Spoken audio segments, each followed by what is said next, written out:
come on now. Just by the title, I had to do a reaction to this. Hey, yo, I'm not trying to keep y'all for long.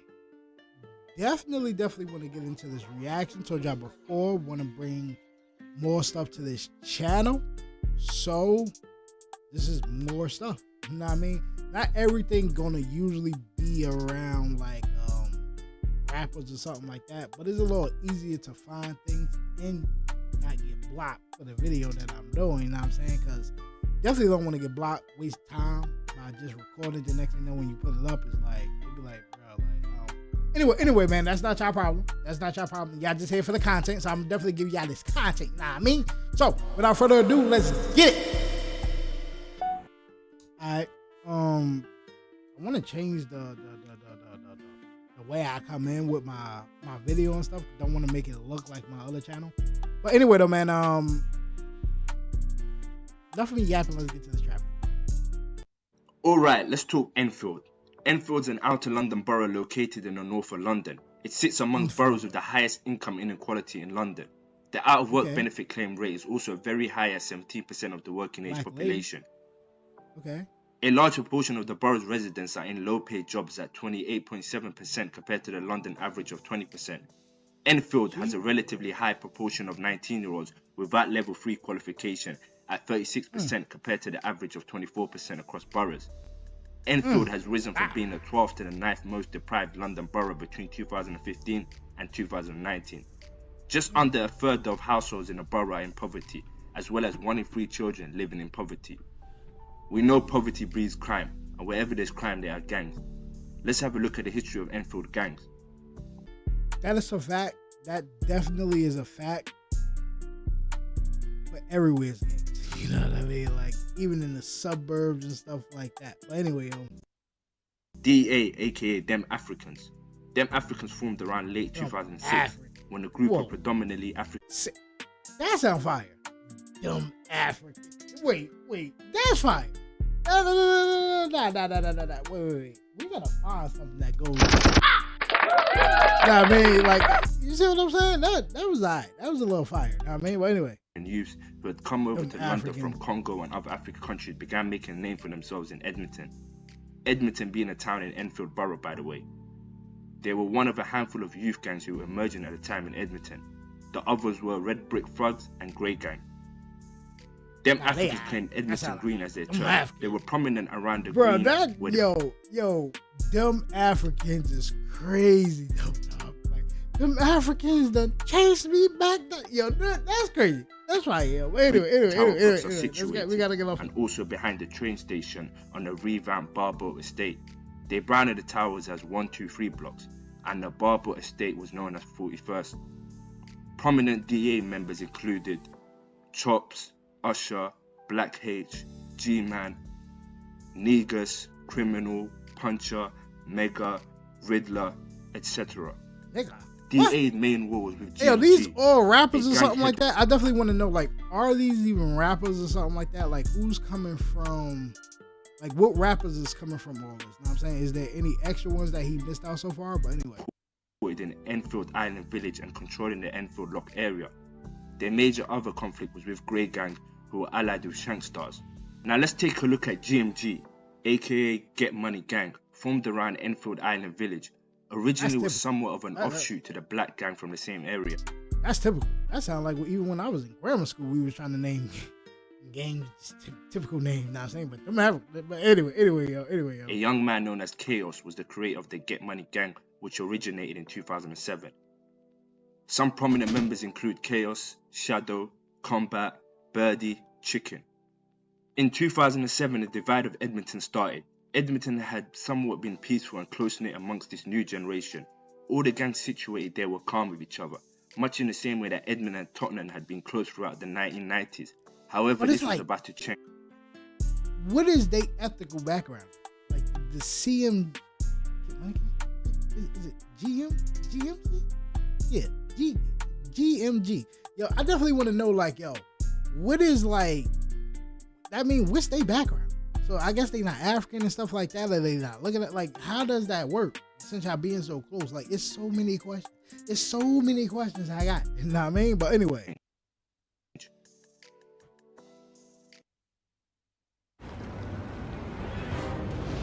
we don't let this play. Usually we be like, I'm not leaving I'm without like, these I'm playing diamonds. Diamonds. you know what I'm just here saying? for the Like, stains. right now we don't got no Brazil choice. Clean. Yo, do y'all usually Boom. hate More than when there's a clean. skip or something? Because Brazil I'm definitely Clean. going to be like adding on ads. On the 1st of We January gotta get- but anyway, 2008, yo, back to 18-year-old Henry Balombi, also known as Black H, was attacked by a group of 4 youths in Edmonton as he made his way home from seeing New Year celebration. Black H initially had fled the bus, but was chased by a group who attacked him with a glass bottle, a knife and a broom. The vicious attack sadly resulted in the death of Mr. Balombi. The gang responsible were known as the Everstrap Yardmen and were from Tottenham N17. Onique, 25, a Jamaican national, and Jamal Graham, 25, also a Jamaican national, were convicted of the murder of Black H at the Old Bailey and sentenced to life.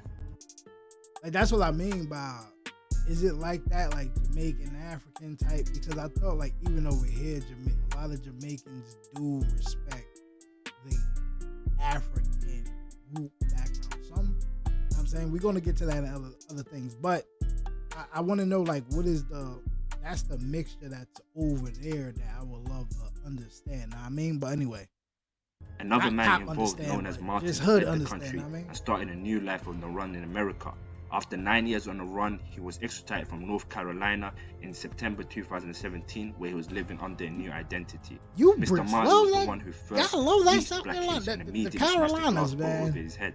He wasn't convicted of Down murder, south, however, usually. he was convicted of manslaughter and jailed for 11 years. Exactly 3 weeks following Black H's death, Edmonton was rocked by another teenage murder. Louis Baduka, also known by his street name Usher, a member of Them Africans gang, was stabbed to death on Silver Street near the heart of the Red Brick Thugs territory. As I mentioned earlier, Tottenham and Edmonton had historic ties. Red Brick were associated to the Everstrap gang who had killed Black H, and even after his death, Red Brick maintained ties with a Tottenham-based gang, effectively picking a side. Like how long would it take me to get to the red area to the blue area? How long would it? It's like the red area and the blue area. That's a little distant. But then it's like even the green and blue, that's a little good distance too. Now the red and the green, that just look like a tree from each other. But anyway though, man. At the time of the murder, Usher and another Them I look Africans like gang up the member road, called y'all would Mega say. had You know what I mean? spotted Kevin Lewis, a Red Brick Fuzz member. They approached Lewis with Usher throwing a punch that knocked him to the ground. This caused Kevin Lewis to draw a knife and stab Usher in the heart, sadly resulting in his death. Y'all keep them things like yo, bro. On the hearing of Y'all keep them things on you. You know what I mean? Like that's crazy. Y'all keep them things. I want to say a lot, but it's like I don't want to blow a lot of people cover because I know people. Know what I'm saying they living their life over there. You know what I mean? But anyway, yo, I'm gonna say it early. I'm gonna say it later. Shock and had to take medication while his daughter had to receive counselling. Now Lewis, who arrived in the UK from Jamaica aged 14, said he was paranoid most of the time about being attacked and had been robbed 5 times prior in only 4 years. He was carrying a knife and wearing a stab-proof vest and argued he acted in self-defense. He never met. Yo, where y'all get the stab proof vests at? You know what I mean? Like they just be in stores and stuff like that. I definitely want to know that. Nah, you can usually get those anyway. Easy, but y'all be having swords. I seen the dude pull out a sword like he was a pirate. I thought he was about to. You know what I'm saying? I'm like, this is beyond me. You know what I mean? But anyway, yo. Before he said he didn't recognize him nor know his name. Like a real pirate. Kevin Lewis was found guilty of manslaughter and only sentenced to 5 years. The sentencing brought more misery to Usher's You know what I'm father. saying? Self-defense. So I guess y'all don't got no faith. self-defense like that over there. Know what I'm saying? If I'm not gonna be mistaken, what I'm saying? It's like anyway. Criminal justice system after the verdict on his son's killer. Rumors and speculation surrounding the murder by young people in the area had blamed a different gang for the murder, whilst Mega was in hospital being treated for chest and arm wounds. N18 gang members were being blamed by Them African. There was a lot of distrust between the two sides, and Them Africans began attacking Grey Gang. Edmonton gang relationship became more volatile. It was no longer Edmonton, it was clearly N9, Them Africans versus N18, Grey Gang and the Red Brick areas. Oh, this is Now even back gang to that's even further GMG, down Get there. Money Gang, the new offshoot of the Black Gang. See, in their early days, they were often targeted by members of DA who travelled up to Island Village to rob members of the Black Gang. The younger generation of DA, Young Dem Africans, carried on this trend, and the rivalry between the two areas grew. A number of stabbings have taken place between the two rival gangs. Bro, I think like during that time over here, we really thought that y'all was like on some blood encrypted. Y'all were there on some dumb African and get money gang. Y'all different, you know what I mean? That's what up though. Head of y'all time. 2008 onwards, although many failed to make headlines unless they were fatal, of course. Chaos GMG was caught lacking on a bus stop and rushed by DA members. Get Money Gang members retaliated for this by stabbing up Caution pretty badly, and in the late 2009, a Crime Watch appeal showed the exact footage of the knife attack capturing GMG members stabbing a DA member at Edmonton Green bus station. Around 10 PM on a Thursday night in April, and these cameras pick up a chase between two groups of youths in Edmonton, North London. The 20-strong group is hunting down a member of a rival gang, and as they run through the bus station, they finally catch up with him. The attackers are armed with baseball bats and knives, and they set about their victim in a ferocious attack, stabbing him not getting it back in that's like the 1930s or something like that. You know what I mean? Like, yo, picture getting beat like the 1930s is that is crazy. You know what I mean? That's crazy. You know what I mean? Anyway, yo. 19 times. But RP to him. Remarkably, Definitely he RP survived, to him, but the gang who did this need to be caught.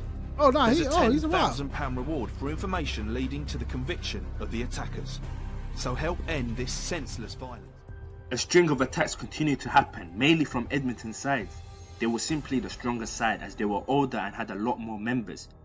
The GMG crew, made up mostly of young teenagers, were urged by their older Black Gang members such as G-Man to forget about their conflicts with the Edmonton gang and to concentrate on making money, which goes with the theme, Get Money Gang. See, DA youngers would glide to Albany Park where they could spot Chaos again for the second time. This time D-Rose, Tiny and Negus will stab him up viciously and then proceeded to dash him in a river. Thankfully Chaos survived, however the attack was so savage that he ended up losing a toe in the process. See, Chaos's brother Ninja would hear of the news. Enraged, he rounded up a few GMG members and they retaliated by stabbing up Sweeps. But he didn't stop there. Sadly, on the 10th of April 2011, GMG members including Ninja, Shadow, Chaos, Birdie, to name a few, decided to glide on bicycles to Edmonton, where they spotted Negus with his brother.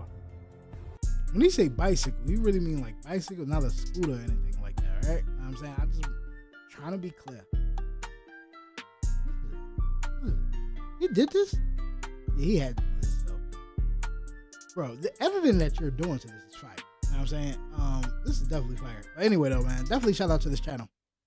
One evening in April 2011, members of the Enfield EN3 Get Money Gang cycled south into N9. Their mission to attack Negus McLean, who was a member of the rival Dem Africans or DA gang. Then they see Dem Africans again. Yo, bro, that name, bro. Dem Africans again. I definitely want to know, like I think I said that before, like on the news wise, like I think I'd be like, I hit y'all news here and there because we get it. Like I think it's like BBN, whatever it is. Nah, I'm saying BBN or something like that. But like I don't see how like over here when you watch the news, the way they promote us as violence and stuff like that. Like I want to know, like, is it the same over there? Is it just happen just to be like, no, like these motherfuckers really violent? You know what I'm saying? But anyway. Negus and his brother were chased into this street, but then they both came off their bikes. Negus said to his little brother, run and don't look back, and he was able to make his way to safety down there. But then the gang caught up with Negus and attacked him. They stabbed him with such ferocity that the blade snapped off the knife. Negus McLean died that night in hospital. The family spoke of their grief on the BBC's Crime Watch. Ninja, Shadow and Chaos all beat this case. On the evening of April 1st, 2013, members of the Edmonton group, DA, including Nat Nice, gathered in Bouncers Road. In Edmonton, a dark Vauxhall Corsa drove past, in which Chicken and Shadow of the Enfield gang were riding. I think, yo, before you even say that, know what I'm saying? Because the only thing I think he about to say, revenge-wise, they about to start. You know what I'm saying? Y'all let me know that down in the comments if it is, though. Anyway, though, man. Nat Nice and the others gave them a chair later with a bag containing a sawn-off shotgun and ammunition. 10 minutes later, a black BMW arrived. Shadow and Chicken both got out and began walking towards the best kebab shop in Bouncers Road. They were followed by members of the Edmonton gang, before Nat Nice calmly put down the bag and fired at Chicken, who was unarmed, before chasing him down and shooting him again. Chicken's brother Shadow from the BMW ran across and pointed his gun at Nat Nice's group, but for whatever reason, it did not fire. Most likely it jammed. He got back into his car and drove off. Chicken, who had been hitting... Yeah, damn, that thing probably been used since. But anyway, though, man, that's what I say, yo. After a while, like, yeah, man, the stabbing is like the evil in certain people is gonna be like, bro, I don't wanna stab you no more. Now I'm saying I don't wanna juke you no more. I wanna really get you. You know what I mean? Like, I really wanna. You know what I mean? Anyway, though, man. Collapsed in the alleyway between Bouncers Road and the car park. Chicken sadly died at the scene. Just 2 years prior, on the same month, Shadow was involved in a murder that saw his op witness his brother die right before his eyes, and now he himself witnessed the same thing. Nat Nice was sentenced to 27 years for murder. One of the members present with Nat Nice at the scene was Tiny. He managed to beat the case. See, Shadow was mourning, furious at the death of his brother. He spent the following week shooting up Edmonton. Lurking was pretty much a 9-to-5 job to like that over there? However, his bloodthirsty intentions were stopped in his tracks when he was caught by police in the Enfield area. See, Shadow was actually banned from entering Enfield because of his known gang affiliation and the high risk of violence. On the wrong side. Hold up, this can't be. This ain't UK. You know what I'm saying? If we on a different story or something like that, just by a picture, I'm thinking that we on a different thing. But anyway, put in place after he was convicted of affray, violent disorder, and possession of a knife in the London riots back in 2011. Shadow was now sent to Feltham Younger Offenders Institution and after relocated in a whole new city, the city of Leicester. Shadow settled in Leicester and began doing the only thing he knew in their territory. And on the 12th of September 2013, Shadow had an altercation with a dealer named Ants. It sadly ended with Shadow stabbing Ants to death.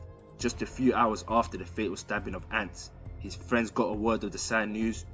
Angry, they tried to avenge his death by petrol bombing the home of one of Shadow's friends, Abdul Karim, but they mistakenly targeted a house just 2 doors away, killing the 47-year-old wife of a surgeon and his 3 children, aged 19, 17 and 15. What a tragic event.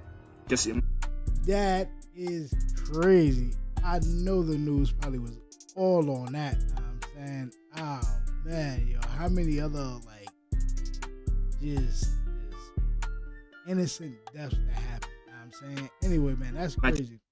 Being away from your family, working as a surgeon who spends his life working to save lives, only to find out your whole family were killed in the house fire because of some senseless gang violence that you nor they had anything to do with. 2 men responsible for the mistaken arson attack were sentenced to 35 and 25 years minimum, while 6 others were sentenced to manslaughter. Shadow was also found guilty for the murder of Ants and was sentenced to 22 years. You see, from one altercation on Kenton Road. I want to know, y'all don't give a lot of years or something like that. Think about it, like you're 22 years old. Say you're 22, and you got 22 years old. You know what I mean? Like, just do the math. You know what I mean? Like, you 40-something years old when you come out. Like I'm confused on like, or do y'all really give them NFL numbers? Because people be getting NFL numbers over here. People be getting like 160. Yeah, like, yo, bro, I can't even do that. I'm 20 now. What are you talking about? You know what I mean? But anyway, yo. Shadow and Ants, and look at the impact it had on many lives, both civilians and gang members.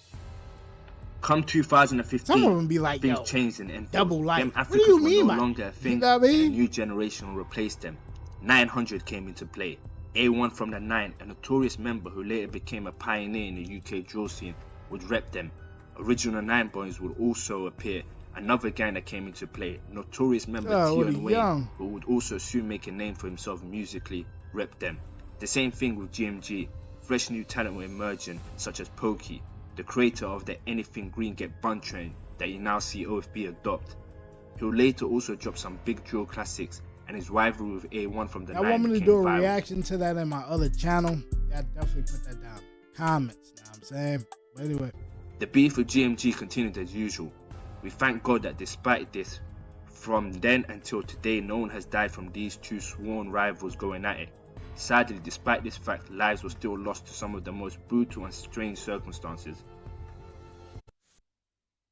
Forward to 2016, it was business as usual for Chaos and Ninja. They run a lucrative drug business in North London and were making serious money. Police threw a spanner in their works when Chaos was convicted on the 15th of July 2016 for plotting to transfer a Scorpion submachine gun and a pistol.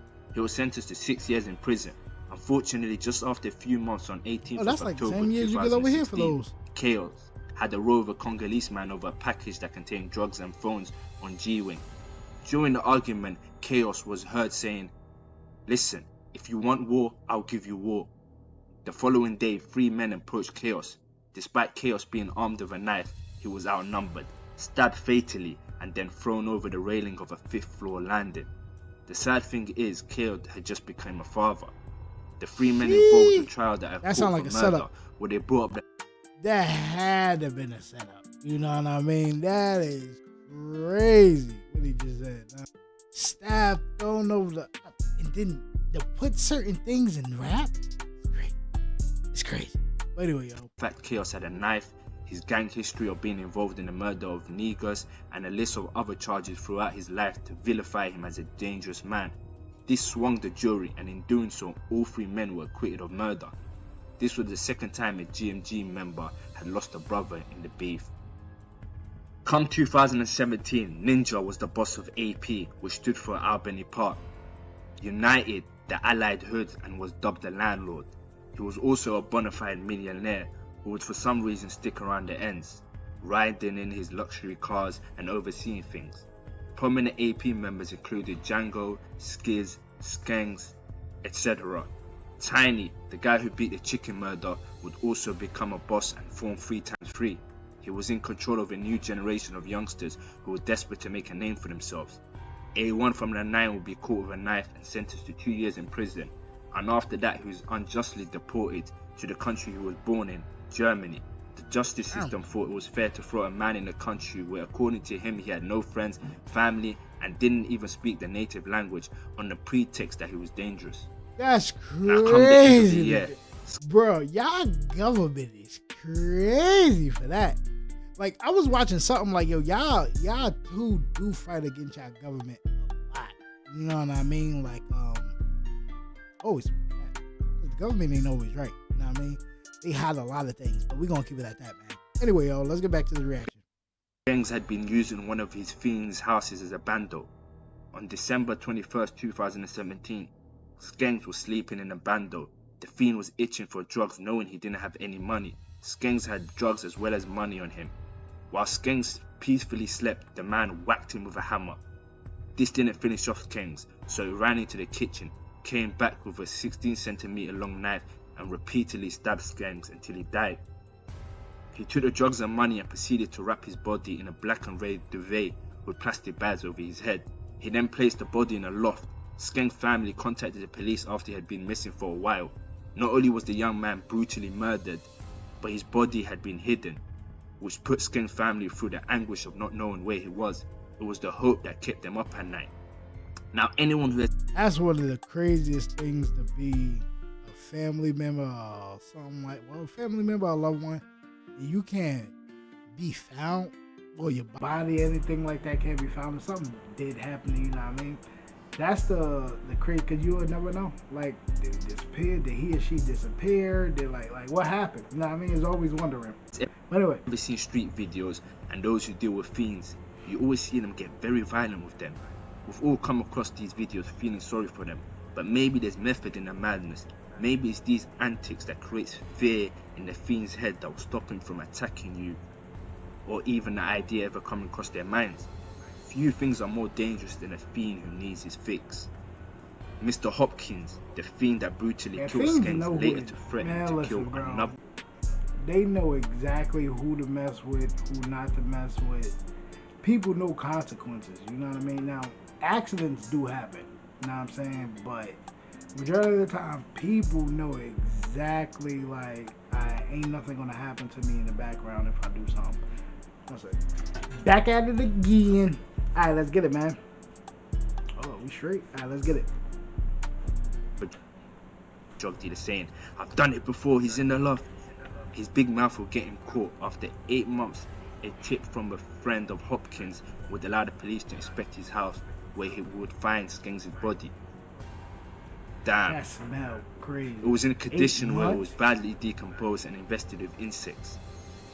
Mr. Hopkins was found guilty of murder. This was the second time a GMG AP member died in brutal fashion, and the second time he had nothing to do with the Edmonton Ops. Over the next few years, a new generation of AP and 3x3 members were scoring on each other. Thankfully, nothing fatal occurred. However, on the 19th of March 2020, Abdullahi Mahmood, aka Ninja, walked into Bagel King in Enfield to buy some food. Present in the shop with him were Django, K1 and T-Rose. However, what he didn't know was the location was given to TJ, who repped Southgate. See, Southgate is a set that had no connection to their ops Edmonton. In fact, it said they had growing tension with Ninja's ops. Many believed TJ had personal beef with Ninja. Some speculated he wanted to take Ninja's lucrative position. See, Ninja was known as the landlord. That's what happens in this jump, man. Outside of respect from his hood, that's what happened in that jump. Big boy drug importers. It's rumored that he even caught a body with some of them. TJ entered the Bagel King with a pistol, instantly fired 4 shots which missed his targets. Ninja attempted to flee through the back door of the restaurant and into the large yards of garages to try and escape. Ninja and his friends attempted to scale a wall. TJ followed and fired one last shot, which went through Ninja's arm and straight into his forehead. Despite this, Ninja had enough adrenaline to scale another wall before he eventually collapsed on the floor. TJ looked over the wall and aimed the gun at Ninja's friends, but decided not to shoot, and he made his way back from the front of the shop. Medics attempted to save Ninja, yo, despite some of these things, I be looking at, I be like, yo, how you know it, Jan? How you know anything? Especially if nobody got locked up or anything like that. Like, who is snitching? You know what I mean? But anyway, yo. Best efforts, he died in hospital. In a bid to provide himself with an alibi, TJ had phoned his friend Alex and kept the line open during the period of the shooting.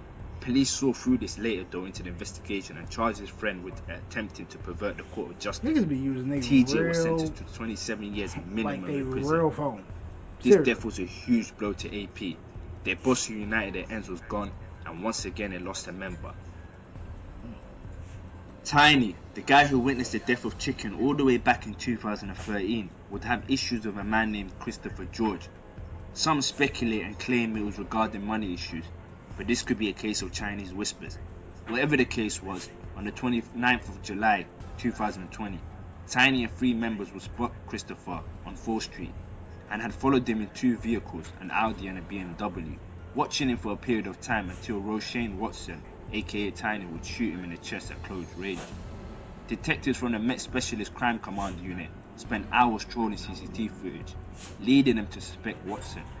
He was seen wearing the same tracksuit as the murder as he wore in the drill music video that had been uploaded to YouTube in the previous month. Bro, what previous months? Hey yo, people be sloppy. You know what I mean? That's how they be getting caught. 32 years. I think that's like the most I've seen so far. You know what I mean? And that's, yo, I still need to understand, like, yo, who got the longest? I'm gonna look that up after this, yo. Who got the longest, like, years in UK? He was also caught wearing the same tracksuit on CCTV the day before the murder. And a body-worn video from a police stop on July 9th showed he was wearing the same trainers as the gunman. Tiny was found guilty and sentenced to 32 years.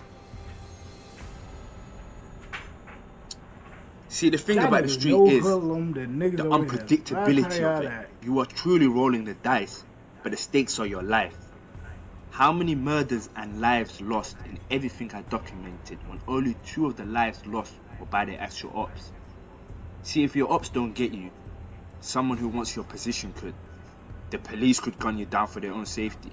Even your own friends could. And if you don't die, the system could take you for life. I'm sending my condolences to all the family of everyone I mentioned who's not here today. Every last one, man. As always, thank you for watching. Like and subscribe as it goes a long way. More of these definitely shout out to also him. Follow me on Instagram. And a special mention to MDN for always supporting.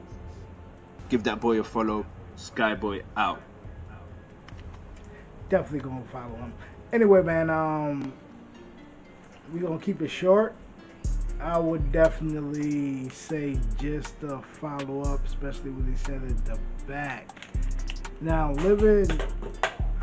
believe that there's multiple. It's just like the regular world, like you got careers and stuff like that. There's multiple ways to go once you choose the streets. I wouldn't always say that it's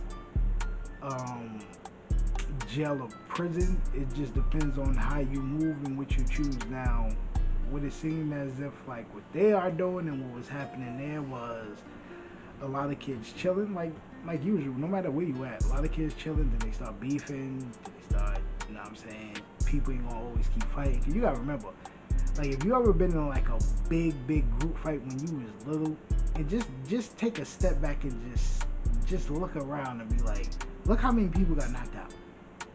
Like, and those be the ones that be like, bro, I ain't getting knocked out again. You know what I mean? Like I'm bringing something. And then think about it. There's always going to be another one that got something better to bring to the fight. You know what I mean? So where it's like, all right, now we ain't fighting no more. We making plans to get you up out of here. We grown now. We ain't riding bikes. We riding cars. You know what I mean? So, you know what I'm saying? Your mind frame changes when it comes to that. That's what I mean by I look at it as our people need to change. We could make so much we could make our environment way different and better, but it's a lot of blood that got shed to where like a lot of people is like, man, listen, man, I can't apologize for this, that, and the third that happened, and completely understand. So we're gonna just keep it there. Y'all want me to do any other thing that's something similar to this? Y'all already know. Y'all want to do any other thing? Y'all already know, man. Tell them comments up about that. But wow, this ain't even a channel for that. Anyway, man.